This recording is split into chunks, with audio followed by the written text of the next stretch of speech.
حدیث نمبر 457 457 عن كعب بن عجرة رضی اللہ عنہ عن رسول اللہ صلی اللہ علیہ وآلہ وسلم. یہ ایک نئی شخصیت آئی ہے، ان کے بارے میں ہم کو لکھنا ہے. یہ راوی کعب بن عجرہ، کعب بن عجرہ،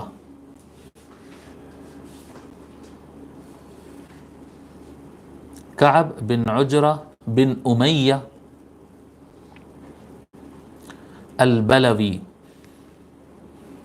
کعب بن عجرہ بن امیہ البلوی السوادی، البلوی السوادی.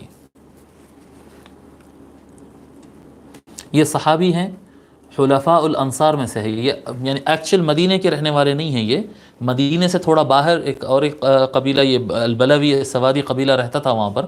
تو یہ مدینہ منورہ کے ساتھ ان کا الائنس تھا، باہر تھا لیکن مدینہ منورہ کے لوگوں سے ان کا الائنس تھا. اور یہ جو صاحب ہے حضرت کعب بن عجرہ رضی اللہ تعالی عنہ، ان کی دوستی تھی حضرت عبادہ بن الصامت رضی اللہ تعالی عنہ سے. ٹھیک ہے، ان کی دوستی تھی. جب یہ مدینہ منورہ کے لوگ مسلمان ہو گئے، یہ الائنس میں تھے لیکن باہر تھے مدینہ کے، یہ اسلام نہیں قبول کیے. تو حضرت عبادہ بن صامت رضی اللہ تعالیٰ ان سے ملنے گئے. جب ان کی ملاقات، دوستی بڑی پکی تھی ان لوگوں کی. تو جب ملنے گئے تو ان کی ایک اپنی کیا کہتے ہیں، ان کا کچھ اسٹیچو وغیرہ تھا. تو عبادہ بن صامت رضی اللہ تعالیٰ یہ مسلمان ہو گئے تھے، تو جو ان کے جگری بہت قریبی دوست تھے، تو ان کی جو ان کا اسٹیچو تھا جس کی وہ عبادت وغیرہ کرتے تھے، انہوں توڑ دیے.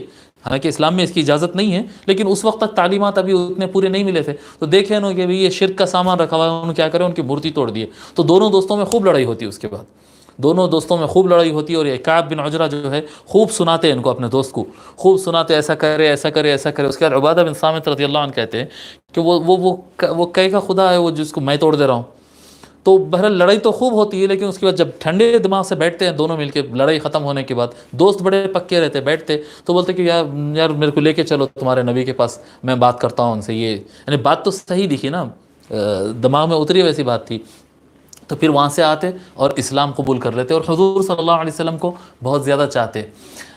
حضرت کعب بن عجرہ رضی اللہ تعالیٰ عنہ کا ایک واقعہ ہے کہ ایک مرتبہ انہوں حضور صلی اللہ علیہ وآلہ وسلم کے پاس پہنچتے، ملاقات کرتے تو دیکھتے کہ ایک دم نڈھال رہتے آقا علیہ الصلوۃ والسلام، بالکل ایسا ایک دم بیمار اور نڈھال جیسے نظر آتے.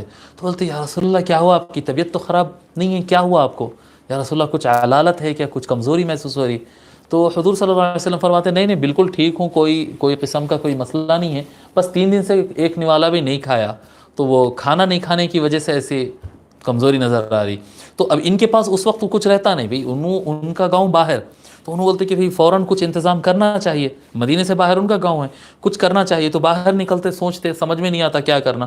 تو جا کر دیکھتے تو ایک یہودی، مدینے میں یہود بھی رہتے تھے نا، ایک یہودی جو ہے اپنے باغ میں، پیسے والا یہودی رہتا، بڑا باغ رہتا اس کا، فارم ہاؤس رہتا، کھجور وجور کے وہ درخت رہتے اس میں پانی ڈالتا رہتا. تو انہیں جا کے بولتے کہ میں پانی ڈالوں کیا؟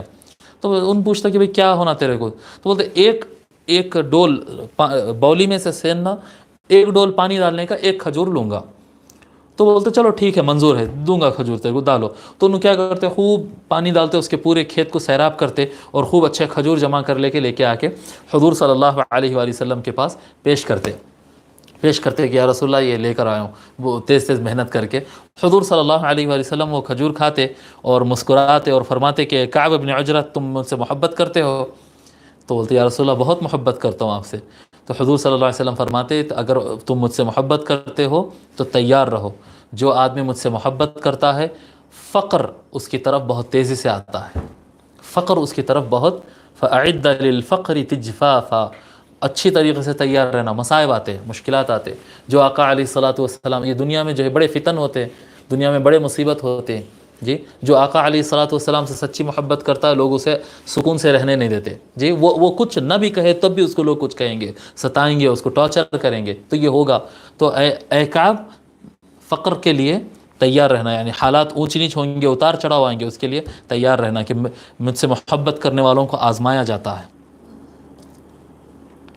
حضرت کعب بن عجرہ رضی اللہ تعالی عنہ کا وصال ہوا 53 ہجری کو، 53 ہجری کو آپ کا وصال ہوا.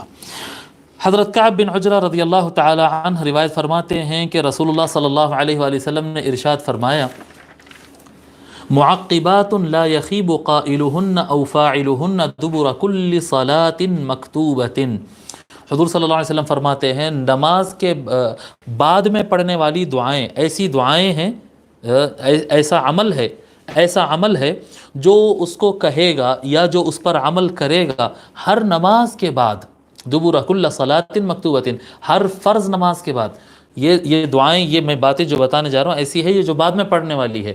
جو آدمی اس کو فرض نماز کے بعد پابندی سے پڑھے گا جی تو لا یخیب، ویسا آدمی کبھی نامراد نہیں ہوگا، اس پر عمل کرنے والا آدمی کبھی فیلئر آدمی نہیں رہے گا، ناکام آدمی نہیں رہے گا، نامراد نہیں ہوگا۔ کیا ہے سب وہ عمل جس سے یعنی کامیابی یقینی ہو جاتی ہے؟ فرماتے ہیں 33 تسبیحۃ، 33 مرتبہ سبحان اللہ کہنا، و33 تحمیدۃ، 33 ٹائم 33 مرتبہ الحمدللہ کہنا، و34 تکبیرۃ، اور 34 مرتبہ یعنی 34 مرتبہ اللہ اکبر کہنا، جی اللہ اکبر کہنا۔ اسے تسبیح فاطمی بھی کہتے ہیں، تسبیح فاطمی بھی کہتے ہیں۔ سبحان اللہ، یہ انگلیوں پہ پڑھتے ہیں نا، یہ جو انگلیوں میں خانے ہوتے ہیں، یہ اگر پورے خانے دیکھیں 15 15 30 ہوتے ہیں، یہ 30 اس پر پڑھ کر پھر 3 ایکسٹرا پڑھ لینا، 33 سبحان لا الہ الا اللہ ولا حول ولا قوت الا باللہ بھی اگر پڑھ لیتے ہیں تو بہت اچھی بات ہے۔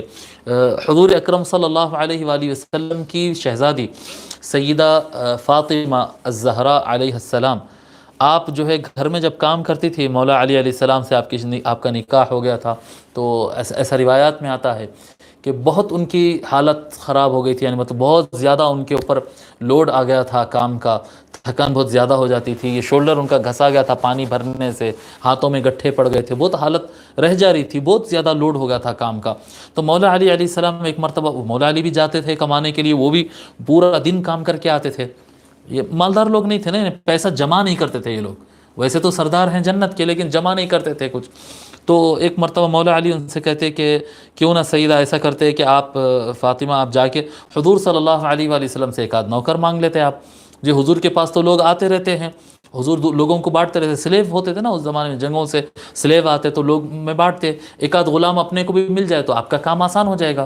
تو انہوں جاتے حضور صلی اللہ علیہ وآلہ وسلم کے پاس، مختلف روایت ہے کہ حضور ان کے کیا کہتے سیدہ فاطمہ حضور کے پاس جاتے، یا حضور صلی اللہ علیہ وآلہ وسلم ان کے مکان کو آتے، سیدہ فاطمہ کے گھر کو آتے، تو اس وقت عرض کرتے یا رسول اللہ اگر کوئی باندی یا غلام کچھ مل جاتا کام کاج کرنے کے لیے، دیکھو میرے ایسا حالت ہو جا رہی ہے، اگر مل جاتا تو بہت اچھا تھا۔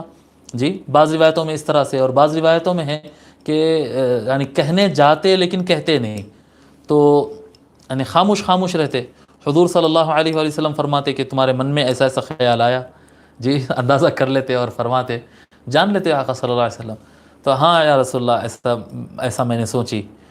مولا علی کہتے ہیں کہ ہاں میرے ذہن میں ایسا آیا اور میں فاطمہ سے ایسا بولا تھا میں۔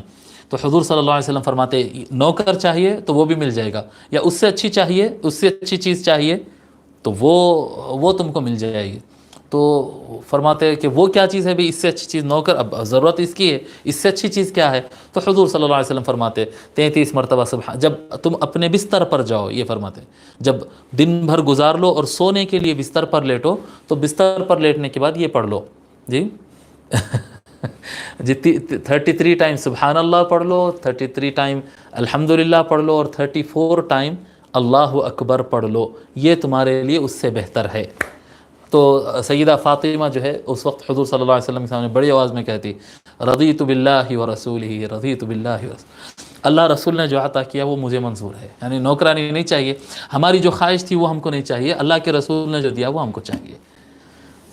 رضیت باللہ ورسولہ۔